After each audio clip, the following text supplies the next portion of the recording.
IMF Bharat से भीख मांगता हुआ दिख रहा है। साफ साफ उनकी चीफ ने भारत से ये कहा है कि भारत से मैं भीख मांग रही हूँ, गुहार लगा रही हूँ। जानेंगे आईएमएफ चीफ क्या चाहती हैं भारत से। पर भारत ने इसके उलट एक दूसरा बड़ा फैसला ले लिया है जो आईएमएफ से सीधे सीधे खिलाफ। आखिर भारत ऐसा कर क्यों रहा है, जानेंगे क्या है मामला। इस वीडियो को अंत तक जरूर देखें क्योंकि ये बेहद खास वीडियो है। आईएमएफ भारत से चाह क्या रहा है, उनकी चीफ सीधे सीधे ये कह रही हैं कि हम चाहते हैं भारत एक्सपोर्ट हटा ले गेहूं के ऊपर से, और इसके लिए वो गुहार लगाने की स्थिति में भी पहुंच गई है। क्यों, आखिर ऐसा क्या हुआ है कि इतना ज्यादा गुहार लगाने की स्थिति पैदा कर दी हो भारत ने। पर उसके उलट भारत ने जहां गेहूं बैन किया था तो वहीं दूसरा बड़ा फैसला ले लिया। इसके पीछे भी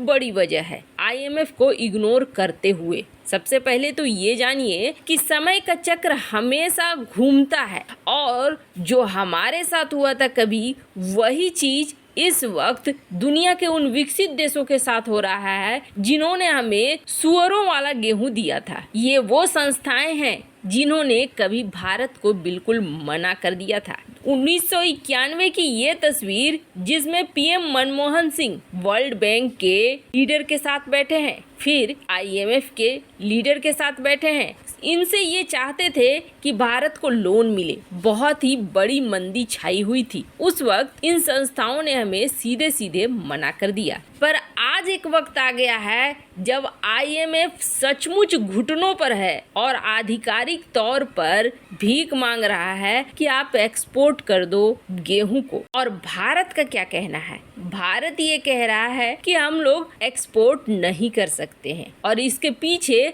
बड़ी वजह है जिसके कारण हम एक्सपोर्ट नहीं कर सकते हैं। और ये वजह बेहद खास है क्योंकि आने वाला है एक बेहद बड़ा संकट और इस संकट के लिए देश तैयार हो रहे हैं। सिर्फ भारत ही नहीं बल्कि दुनिया के कई देश हैं जो इस वक्त अपने आप को तैयार कर रहे हैं उस बड़े संकट के लिए। हालांकि इस संकट की शुरुआत की है अमेरिका ने और अमेरिका की वजह से ही पूरी दुनिया में ये फूड क्राइसिस या फिर व्हीट की शॉर्टेज हो रही है। लेकिन ये बस शुरुआत है, सिर्फ गेहूं नहीं बल्कि और भी कई चीजों की शॉर्टेज होने वाली है। और ये शॉर्टेज इस हालात तक दुनिया को पहुंचा देगी कि एक बड़ी संख्या में लोग मारे जाएंगे। आईएमएफ जैसी बड़ी संस्था और उसकी चीफ इस तरीके से खुलेआम भीख मांग रही हैं और कह रही हैं भारत को रिलीज करने के लिए गेहूं। इसके पीछे आप समझ सकते हैं कि कितना बड़ा प्रेशर है, कितना बड़ा दबाव है। ठीक ऐसे वक्त पे जब रूस यूक्रेन की लड़ाई चल रही है, रूस ने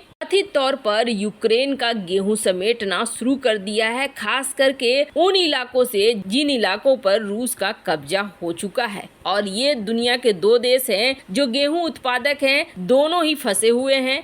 अब रूस के पास पर्याप्त मात्रा में गेहूं है, वो बेचेगा भी, लेकिन बेचेगा तो अपनी शर्तों पर बेचेगा। वहीं दूसरा सबसे बड़ा पंगा ये शुरू हो चुका है कि रूस है फर्टिलाइजर का सबसे बड़ा उत्पादक देश और फर्टिलाइजर्स की कमी अब दुनिया भर में पड़ रही है। प्रतिबंध जब रूस के ऊपर लगाए गए तब शायद ये चीजें नहीं सोची गई कि इनका ऑप्शन क्या है और प्रतिबंध पे प्रतिबंध ठोके गए रूस के ऊपर। बिना फर्टिलाइजर के इतनी बड़ी आबादी को खाना खिला पाना बहुत मुश्किल वाली बात है। अभी जो खाद्यान्न चल रहा है वो खाद्यान्न है जो पहले से स्टोर थे, लेकिन अब फर्टिलाइजर हर जगह सप्लाई नहीं हो पा रहा है, पहुंच नहीं पा रहा है। इसके पीछे भी कारण समझिए। रूस से इस वक्त कुछ भी खरीदना उतना आसान नहीं रह गया है। एक तो करेंसी की प्रॉब्लम है जो सबसे बड़ी प्रॉब्लम है, वहीं दूसरी तरफ रूस की जो सप्लाई चेन है वो पूरी तरीके से डिस्टर्ब हो चुकी है।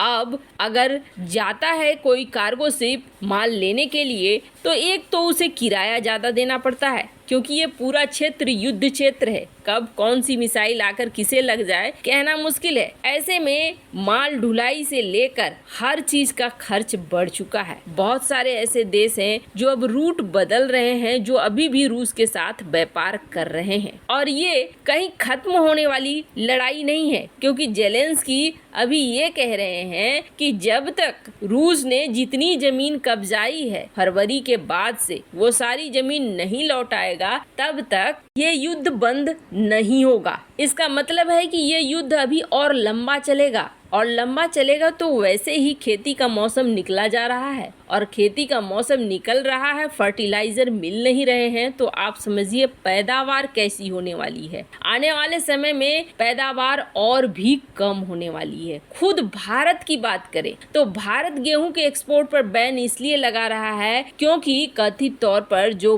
भारत के आंकड़े बता रहे हैं, इस बार हमारे यहाँ भी गेहूं कम से कम 8% कम होगा, और ऐसे में नियंत्रित होकर गेहूं दुनिया को देना ज्यादा जरूरी है, वरना स्थिति ये आएगी कि खुद के देश में खाने के लाले पड़ जाएंगे। भारत सरकार IMF के मांग को चाहते हुए भी नहीं मान सकती है, और ये प्रूफ कर दिया भारत सरकार ने, क्योंकि ठीक इसके तुरंत बाद एक दूसरा फैसला ले लिया है। इस दूसरे फैसले से और भी ज्यादा चिढ़ जाएगी दुनिया, लेकिन इस वक्त बेहद जरूरी था भारत का ये फैसला। देखिए समय किस तरीके से घूमता है। मात्र 2-3 महीने की बात है, WTO में एक लड़ाई चलने लगी थी। भारत के खिलाफ ब्राजील सहित कई देशों ने मुकदमे ठोक दिए थे, और ये मुकदमा था चीनी के व्यापार को लेकर। चूंकि भारत अपने किसानों को सब्सिडी देता है, और सब्सिडी की वजह से शुगर केन की बहुत अच्छी पैदावार होती है, और इससे भारतीय चीनी सस्ते माल में बिक रही थी दुनिया के मार्केट में, जिसे देखकर चिढ़े हुए थे ब्राजील, ऑस्ट्रेलिया, और इन्होंने WTO में केस कर दिया कि भारत सही तरीके से नियमों का पालन नहीं कर रहा है, अपने किसानों को ज्यादा सब्सिडी दे रहा है, जिसकी वजह से उनकी पैदावार जो है वो